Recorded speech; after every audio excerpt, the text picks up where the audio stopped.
안녕하세요. 세계사 기초 공부 65번째 시간을 시작하겠습니다. 이번 영상은 중세말 변화의 네 번째 내용으로 종교적 변화 중의 교회의 대분열 내용과 위클리프와 후수 등의 교회 개혁에 대해 알아보겠습니다.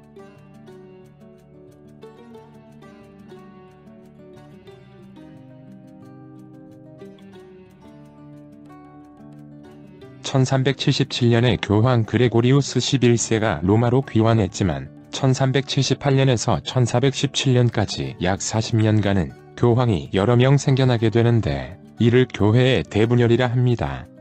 교황청이 로마로 귀환한 다음해인 1378년에 로마 귀환 과정에서 쇠약해진 그레고리우스 11세가 세상을 떠나자 교황청이 다시 아비뇽으로 돌아갈 것을 염려한 로마 시민들은 교황 선출이 이루어지는 콘클라베 장소를 포위하고 프랑스 출신 교황을 거부하는 시위를 벌이게 됩니다. 로마 시민들의 압력 속에 이탈리아 출신의 새 교황이 선출되는데 그가 우르바누스 6세입니다. 그러나 우르바누스 6세가 독단적이고 과격한 개혁을 추진하면서 아비뇽으로의 귀환을 원하는 프랑스 출신 추기경들과 심각한 갈등이 생겨나자 결국 친프랑스파 추기경들은 콘클라베의 무효를 선언하고 새 회의를 개최하여 제네바 출신이지만 친프랑스 세력인 로베르트 제네바 추기경을 새 교황으로 선출하는데 이 사람이 대립교황 클레멘스 7세입니다.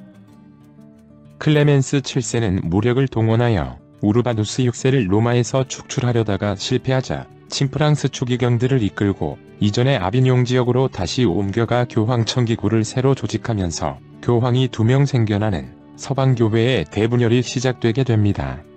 이전 가톨릭 역사에서도 대립교황은 존재했었고 로마 가톨릭 측에서는 로마 교황만을 정통으로 인정하고 아비뇽 교황들은 대립교황으로 분류하고 있지만 어쨌든 로마와 아비뇽에 교황청이 2개 생겨났고 서로 정통임을 주장하는 상황이 벌어지면서 서유럽 전역에 큰 혼란이 생겨나게 됩니다. 유럽 각국들은 자국의 이해관계에 따라 각각의 교황을 지지했으며 두 교황이 인사권을 남발하면서 지역교회에는 두 교황이 각각 임명한 2사람의 대주교와 수도원장 등이 생겨났고 두 교황이 상대 세력을 파문하면서 서유럽 지대의 대부분 성직자들이 파문 상태에 놓이는 황당한 상황도 벌어지게 됩니다.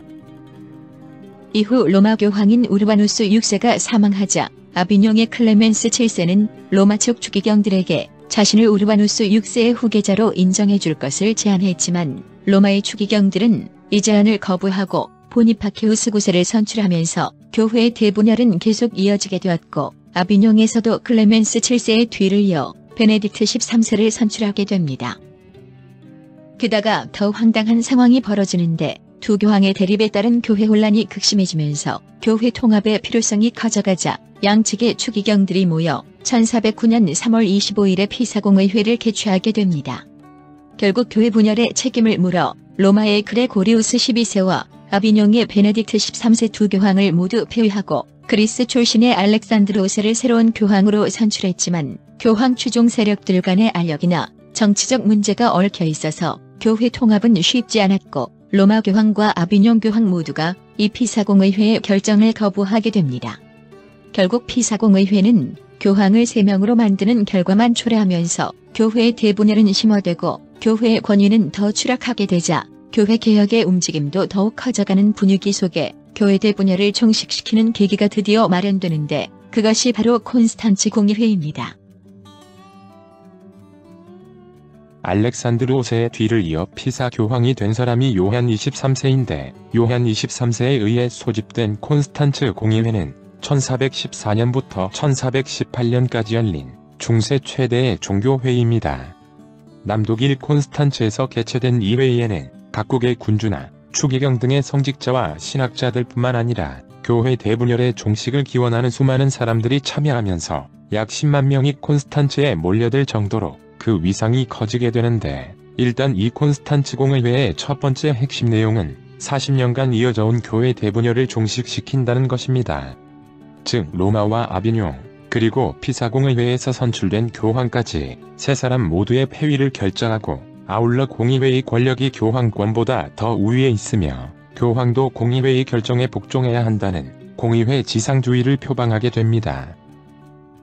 그에 따라 피사 대립교황인 요한 23세의 선출이 무효화되었고 로마 교황인 그레고리우스 12세도 교회대 분열을 끝내기 위해 스스로 퇴위했으며 아비뇽 대립교황인 베네딕트 13세 측도 폐위를 받아들이면서 1378년 이후 약 40년간 이어진 교회 대분열이 끝나게 됩니다.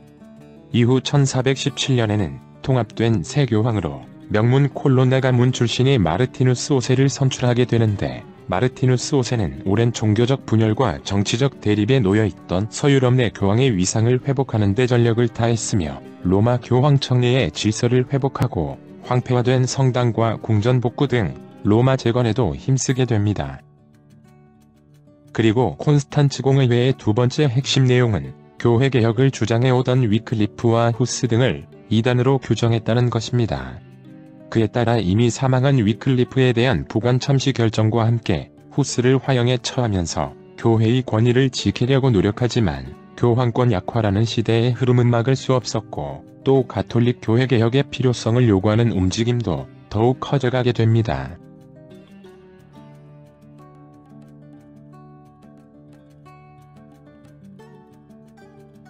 다음은 교회 개혁에 대해 알아보겠습니다. 교회 개혁을 주장한 대표적 인물로는 영국의 위클리프와 보헤미아의 후스가 있습니다. 먼저 위클리프는 영국의 철학자이자 신학자로 옥스퍼드대에서 박사학위를 받고 교수로 재직했는데 우리가 일반적으로 종교개혁을 상징하는 인물로 알고 있는 마르틴 루터보다 약 150년 앞서 활동했던 종교개혁의 선구자입니다. 당시 서유럽은 로마 교황과 아비뇽 교황이 서로 대립하던 서방교회의 대분열 시기로 유럽 각국들도 양측으로 나뉘어 본국에 유리한 교황을 지지하고 있었고 이런 상황에 로마 교황청의 세속적 측면과 부패를 알게 된 위클리프는 기존 교회와 교황에 대한 회의를 품게 됩니다. 그는 교회가 세속적 권력을 추구하는 것은 잘못된 것이고 그 어떤 종교적 권위보다 성경이 우위에 있으며 교황조차도 성경의 권위 아래 있다고 주장하게 되는데 이 사상은 이후 루터 등의 종교개혁자들에게 큰 영향을 주게 됩니다.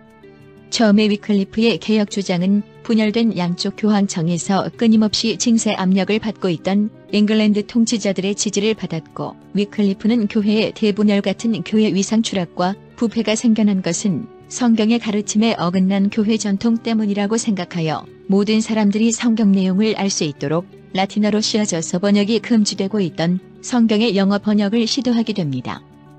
위클리프가 제자들과 같이 번역해서 1382년에 세상에 내놓은 영문 신구약 성경은 비록 부족한 점은 있었지만 사제들처럼 라틴어 교육을 받지 않은 보통 사람들도 성경을 스스로 읽고 하나님께 직접 기도한다는 위클리프의 사상을 실현하게 되는데 이때 위클리프가 많은 사람들에게 성경을 읽도록 하기 위해 내세운 구호가 훗날 링컨에 의해 널리 알려진 국민에 의한 국민을 위한 정부라는 것이었습니다.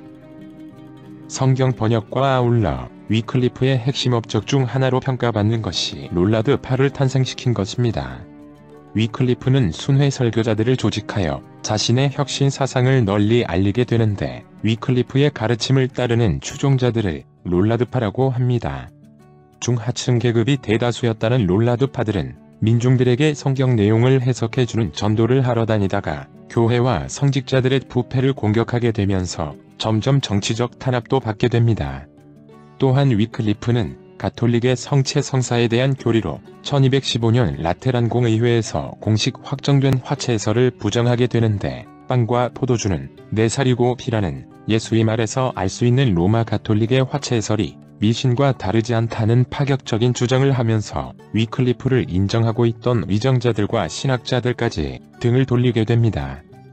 지난 영상에서 알아본 것처럼 당시 영국은 100년 전쟁으로 인한 과세와 흑사병이 창궐하면서 농민의 삶이 극도로 피폐해지고 있었고 이를 배경으로 와트 타일런환이 일어나던 때가 1381년인데 바로 이 1381년에 옥스퍼드에서는 위클리프의 사상을 이단으로 판결했고 지역공의회에서도 같은 선고가 이어지자 위클리프는 궁정에서 은퇴하여 저술에만 전념하다가 1384년에 심장마비로 세상을 떠나게 됩니다.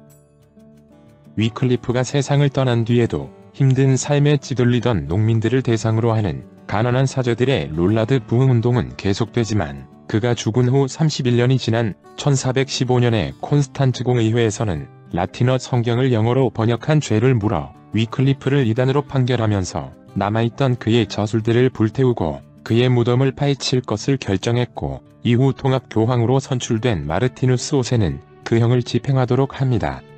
결국 죽은 뒤 44년이 지난 1428년에 위클리프는 부관 참시되어 그의 뼈는 화형에 처해졌고 불타고 남은 재는 스위프트 강물에 뿌려지게 됩니다.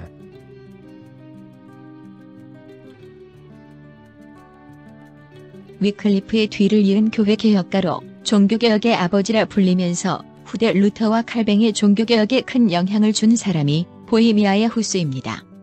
가난한 농민의 아들로 태어난 후스는 프라하 카렐 대학교에서 학위를 받고 교수직을 거쳐 1402년에는 대학 총장이 되는데 대학 강단뿐만 아니라 일반인을 대상으로 하는 체코 설교로도 명성을 떨치게 됩니다.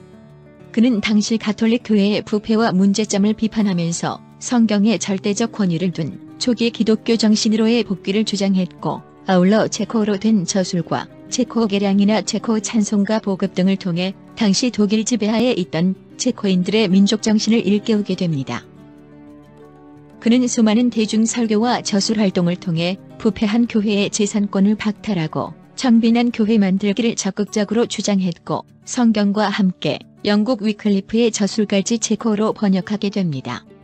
또한 성만찬에서 사제뿐만 아니라 평신도도 포도주를 마실 수 있게 하는 등의 교회 개혁도 실시하는데, 이러한 후스의 주장은 가난한 민중들뿐 아니라 계급을 초월하여 체코인들의 광범위한 지지를 받게 되지만, 후스가 가톨릭 측의 면죄부 판매까지 공개적으로 비난하면서 가톨릭과의 갈등이 깊어지자 당시 독일왕이면서 보헤미아 국왕인 바츠라프 4세는 가톨릭 교회 편을 들었고, 결국 후스는 프라하를 떠나 남쪽 지방으로 이동하여 농민 계몽에 힘쓰면서 교회 개혁 주장도 이어가게 됩니다.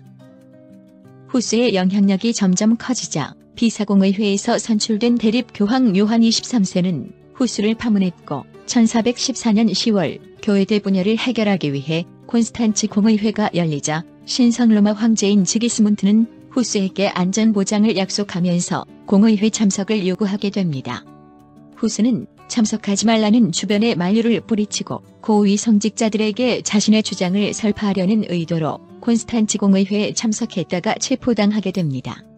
이단으로 간주된 후스는 고문과 회유를 당하면서도 자신의 뜻을 철회하지 않았고, 결국 1415년 7월 6일 사형 선고가 내린 당일에 후스의 무게는 쇠사슬이 감기고 정수리 부분의 머리카락은 면도날로 네 방향으로 깎였으며, 이 사람은 이단의 우두머리다라는 조롱의 글씨가 새겨진 국가를 쓴 채 화형에 처해졌고, 후스의 타고 남은 죄는 라인강에 버려지게 됩니다.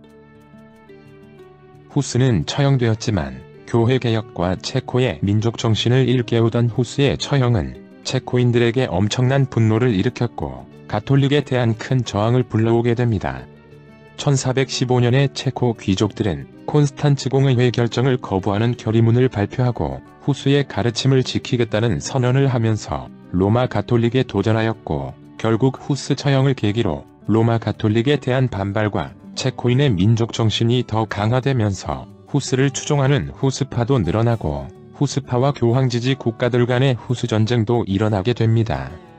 이후 1419년 7월 30일 프라하에서는 강경 후스파들이 체포된 동료들의 석방을 요구하다가 이를 거부하는 시의회의원들을 시청 창문 밖으로 던지는 1차 프라하 창밖 투척 사건이 발생했고, 충격을 받은 바츠라프 4세가 며칠 뒤 세상을 떠나면서 후스파들은 보헤미아를 완전 장악하게 됩니다. 하지만 후스를 계승하는 후스파들은 가톨릭에 대한 태도를 둘러싸고 과격파와 온건파로 나뉘게 되는데, 과격파로 분류되는 타보르파의 지도자는 후스와 함께 오늘날 체코인들의 큰 존경을 받고 있는 후스 전쟁의 영웅 얀 지슈카입니다. 어릴 때 한쪽 눈을 실명했던 그는 무기도 없고 전투 경험도 없는 농부들을 병사로 받아들이고 농기구들을 무기로 바꾸는 등 상황에 맞는 천재적이고 혁신적인 전술을 활용했던 패배를 모르는 불패의 위대한 장군입니다. 신앙심에 기초한 엄격한 군기를 강조하던 얀 지슈카의 지도를 받는 후스파들은 대군을 파견한 신성 로마 황제 지기스문트의 십자군을 여러 차례 격파하게 되지만 전쟁 중에 나머지 한눈까지 실명한 상태에서도 군을 지휘하면서 연전연승하던 얀지 슈카가 1424년에 전염병으로 사망하자 뛰어난 지도자를 잃은 타보르파는 가톨릭과 온거누스파 연합군에 패배하면서 소멸하고 온거누스파는 가톨릭 측과 타협을 하게 됩니다. 이번 영상 내용인 중세말 종교적 변화를 요약해보면 십자군 전쟁이 실패하면서 약화되고 있던 교황권은 아나니 사건을 계기로 발생했던 아비뇽 유수와 서방교회 대분열을 거치면서 더욱 약화되었고, 부패한 로마 가톨릭에 대한 반발은 위클리프와 후스로 대표되는 교회개혁의 움직임으로 연결되면서 마르틴 루터로 시작되는 종교개혁으로 그 결실을 맺게 됩니다. 중세말 종교적 변화에 대한 영상은 여기까지입니다. 끝까지 시청하시느라 정말 수고하셨습니다. 대단히 감사합니다.